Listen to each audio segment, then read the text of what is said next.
Doris बिथर की जिंदगी आसान नहीं थी। वो कैलिफोर्निया के कल्वर सिटी के एक खराब इलाके में रहती थी। साल था 1974 जब उन्होंने दावा किया कि उनकी लाइफ में कुछ बहुत बुरा आ गया है। डोरिस ने कहा कि उन पर पैरानॉर्मल अटैक्स हो रहे हैं। उन्होंने कहा कि कई एंटिटीज उन पर हमला कर रही हैं। उन्होंने उन एंटिटीज को बुरी आत्माओं का नाम दिया और उनका मानना था कि वो उन्हें नुकसान पहुंचाना चाहती हैं। ये तो बस उनके बुरे सपनों की शुरुआत थी। डोरिस के दावे बहुत अजीब और डरावने थे, लेकिन उन्होंने दो पैरासाइकोलॉजिस्ट्स का ध्यान खींच लिया। डॉक्टर बेरी टाफ और कैरी गेनर उनके नाम थे। वो पैरानॉर्मल एक्टिविटीज की जांच में एक्सपर्ट थे।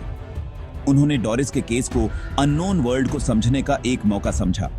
उन्हें क्या पता था कि वो खुद एक ऐसे डर के समुद्र में डूबने वाले हैं जिसका कोई ठिकाना नहीं। डोरिस अपने 4 बच्चों के साथ एक छोटे से घर में रहती थी। उनका घर पुराना और थोड़ा भयानक था, जहां रात को अंधेरा और ज्यादा गहरा लगता था। सभी बच्चों ने घर में अजीब और डरावनी घटनाओं को देखने का दावा किया था। उन्होंने कहा कि रात को अक्सर अजीब सी आवाजें सुनाई देती थी। घर का माहौल बहुत भारी था। ऐसा लगता था जैसे कोई अनजान शक्ति वहां मौजूद हो। अक्सर वहां डर का माहौल बना रहता था। हर कोने में अंधेरा और छाया हुई थी, जो और भी भयानक लगती थी। डोरिस ने कहा कि उन पर एंटिटीज फिजिकली अटैक करती थी। उन्होंने बताया कि अक्सर उन्हें ऐसा लगता था जैसे कोई उन्हें जोर से धक्का दे रहा हो। उन्होंने अपने शरीर पर दबाव महसूस होने की बात कही। ये दबाव इतना ज्यादा होता था कि उन्हें सांस लेने में भी दिक्कत होती थी। वो ये भी कहा कि उन्हें हवा में उठाया गया। ये अनुभव इतना डरावना था कि उन्हें अपनी जान का खतरा महसूस होता था। इन अटैक्स की वजह से उनके शरीर पर चोट के निशान भी आते थे। ये निशान अक्सर नीले और लाल रंग के होते थे। वो बहुत डर गई थी। उन्होंने कभी सोचा भी नहीं था कि उनका घर इतना भयानक हो सकता है। ये एंटिटी सिर्फ इनविजिबल ही नहीं थी, बल्कि वो असल दुनिया में चीजों को छूकर उन्हें हिला भी सकती थीं। उन्होंने देखा कि चीजें अपने आप हिलने लगती थी। घर में रखी चीजें अपने आप हिलने लगती थीं। लाइट्स फ्लिकर करती थी। ये सब देखकर उन्हें और भी ज्यादा डर लगता था। दरवाजे जोर से बंद होते थे। ये दरवाजे इतनी जोर से बंद होते थे कि उनकी आवाज से पूरा घर गूंज उठता था। अक्सर हवा में एक हरे रंग का धुआं घूमता हुआ दिखाई देता था। ये धुआं इतना घना होता था कि उन्हें कुछ दिखाई नहीं देता था। ऐसा लगता था कि ये धुआं इन एंटिटीज की मौजूदगी का संकेत देता है। ये धुआं अक्सर रात के समय ही दिखाई देता था। बच्चे इतने डर गए थे कि उन्हें सोने में भी डर लगता था। उन्होंने अक्सर रात भर जगकर ही गुजारी थी। वो अकेले रहने से भी डरते थे। उन्होंने अक्सर एक दूसरे के साथ चिपक कर ही रात गुजारी थी। वो हमेशा डर के साये में जी रहे थे। उनकी जिंदगी एक भयानक सपने जैसी बन गई थी, जहां हर पल डर उनका पीछा करता था। डॉक्टर टाफ और गेनर डोरिस के घर पहुंचे तो उनके मन में थोड़ी शक थी, लेकिन वो अननोन से लड़ने के लिए भी तैयार थे। वो अपने साथ कई तरह के साइंटिफिक इक्विपमेंट्स लाए थे। वो कोई भी पैरानॉर्मल एक्टिविटी का सबूत कलेक्ट करना चाहते थे। उन्होंने कैमरास लगाए। उन्होंने ऑडियो रिकॉर्डर्स घर में जगह जगह रखे। वो इन एंटिटीज का एविडेंस कैप्चर करना चाहते थे। उन्होंने ओपन माइंड से अपनी इन्वेस्टिगेशन शुरू की। इन्वेस्टिगेटर्स ने डोरिस और उसके बच्चों से घंटों बात की। उन्होंने ध्यान से उनकी कहानियां सुनी। उन्होंने देखा कि उनकी कहानियों में कितनी समानता है। घर के सभी लोग एक दूसरे के अनुभवों का समर्थन कर रहे थे। इससे उनके दावों पर भरोसा और बढ़ गया। टफ और गेनर को लगने लगा था कि बिथर के घर में सच में कुछ अजीब हो रहा है। इन्वेस्टिगेटर्स को ज्यादा इंतजार नहीं करना पड़ा। उनके एक सेशन के दौरान ही पैरानॉर्मल एक्टिविटी और भी बढ़ गई। घर की लाइट्स तेजी से फ्लिकर करने लगी। कमरा ठंडा होने लगा। कमरे के एक कोने में हरे रंग का धुआं जमा होने लगा। वो घूम रहा था और ऐसा लग रहा था जैसे वो जिंदा हो। कमरे में मौजूद हर शख्स डर के मारे कांप रहा था। और फिर वो हुआ। डोरिस चिल्लाई। वो दर्द से चीखी। उसने कहा कि एक एंटिटी उस पर हमला कर रही है। टाफ और गेनर हैरानी से देख रहे थे कि डोरिस का शरीर अकड़ रहा है। ह्यूज जोर से दीवार पर पटका गया। उसकी चीखें पूरे घर में गूंज रही थीं। इन्वेस्टिगेटर्स दंग रह गए। उन्होंने पहले कभी ऐसा कुछ नहीं देखा था। सेक्शन 5, किया कैमरामैन कैद हो गया। इतनी भगदड़ में गेनर को अपने कैमरा की याद आई। उसने अटैक की दिशा में कैमरा से फोटोज खींची। फ्लैश की रोशनी में कुछ पल के लिए पूरा कमरा रोशन हो गया। जब उन्होंने फोटोज डेवलप की तो वो हैरान रह गए। एक फोटो में एक ब्लरी सी आकृति दिखाई दे रही थी। ऐसा लग रहा था जैसे वो हरे धुएं में से बाहर निकल रही हो। ये एक बहुत ही डरावनी फोटो थी। इसे देखकर उनकी रूह कांप गई। ये फोटो पैरानॉर्मल एविडेंस के इतिहास में सबसे ज्यादा चर्चा में रहने वाली फोटो बन गई। कुछ एक्सपर्ट्स का कहना था कि ये एक असली एंटिटी का सबूत है, जबकि कुछ लोगों ने इसे सिर्फ एक होक्स बताया। उनका कहना था कि ये सिर्फ रोशनी का खेल है। ये बहस आज भी जारी है, लेकिन एक बात तो तय है, इस फोटो ने बिधर केस के असली डर को कैद कर लिया था।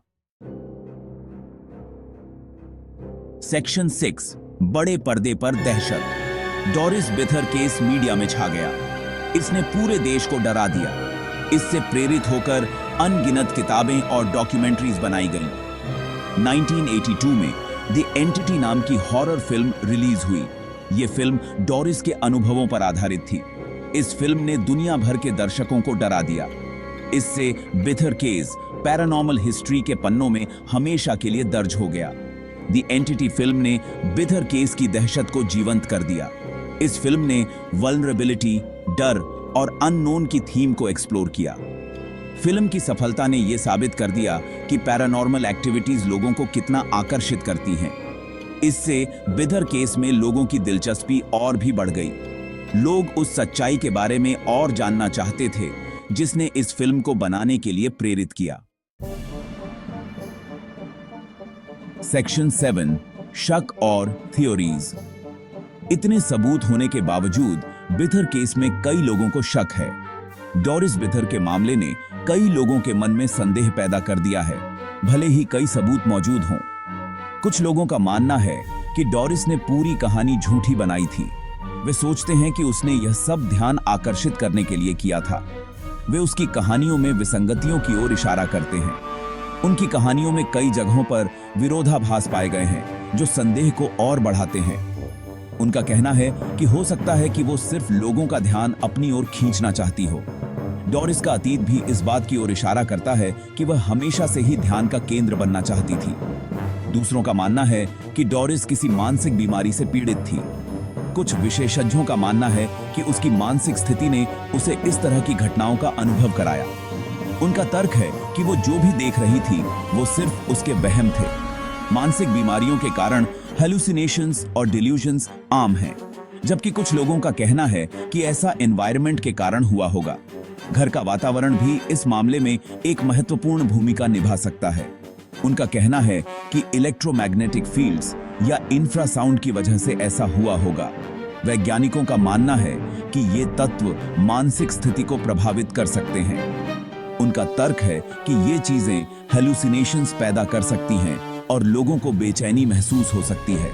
इन तत्वों के प्रभाव से लोग भ्रमित और असहज महसूस कर सकते हैं। हालांकि ये थ्योरीज कुछ हद तक घटनाओं की वजह बताते हैं, लेकिन वो उन डरावनी घटनाओं की पूरी तरह से व्याख्या नहीं कर पाते हैं जिन्हें कई लोगों ने अपनी आंखों से देखा था। इन घटनाओं की सच्चाई आज भी एक रहस्य बनी हुई है और शायद हमेशा बनी रहेगी। सेक्शन 8, डर की एक विरासत। डोरिस बिथर केस अब तक के सबसे चर्चित और डरावने पैरानॉर्मल केसेस में से एक है। इस मामले ने न केवल स्थानीय समुदाय को हिलाकर रख दिया, बल्कि पूरी दुनिया में पैरानॉर्मल इन्वेस्टिगेटर्स और रिसर्चर्स के बीच एक चर्चा का विषय बन गया। ये एक ऐसा मामला है जहां हकीकत और सपने के बीच की रेखा धुंधली पड़ जाती है। डोरिस बिथर के अनुभवों ने कई लोगों को यह सोचने पर मजबूर कर दिया कि क्या वास्तव में ऐसी घटनाएं हो सकती हैं। इस केस में कई गवाह थे, फिजिकल एविडेंस थे और घटनाएं इतनी भयानक थीं कि ये मामला आज भी हमें डराता है। कई इन्वेस्टिगेटर्स ने इस केस पर काम किया और उन्होंने कई अनसुलझे रहस्यों का सामना किया और घटनाएं इतनी भयानक थीं कि ये मामला आज भी हमें डराता है। डोरिस बिथर के घर में जो कुछ भी हुआ, उसने कई लोगों के दिलों में डर और जिज्ञासा दोनों को जन्म दिया। द एंटिटी केस, जैसा कि इसे बाद में जाना जाने लगा, ने पैरानॉर्मल इन्वेस्टिगेशन पर एक गहरी छाप छोड़ी। इस मामले ने कई रिसर्चर्स को प्रेरित किया कि वे और गहराई से इस क्षेत्र का अध्ययन करें। ने पैरानॉर्मल इन्वेस्टिगेशन पर एक गहरी छाप छोड़ी। इस मामले ने कई रिसर्चर्स को प्रेरित किया कि वे और गहराई से इस क्षेत्र का अध्ययन करें। इसने अननोन के बारे में हमारे सोचने के तरीके को चुनौती दी। इसने हमें यह सोचने पर मजबूर किया कि क्या वास्तव में ऐसी ताकतें हैं जो हमारी समझ से परे हैं। इसने हमें इस संभावना का सामना करने के लिए मजबूर किया कि इस दुनिया में ऐसी ताकतें भी हैं जिन्हें हम नहीं समझते। इस केस ने कई स्केप्टिक्स को भी सोचने पर मजबूर कर दिया। यह मामला आज भी अनसुलझा है। कई थ्योरीज और एक्सप्लेनेशंस के बावजूद कोई भी इस मामले को पूरी तरह से सुलझा नहीं पाया है।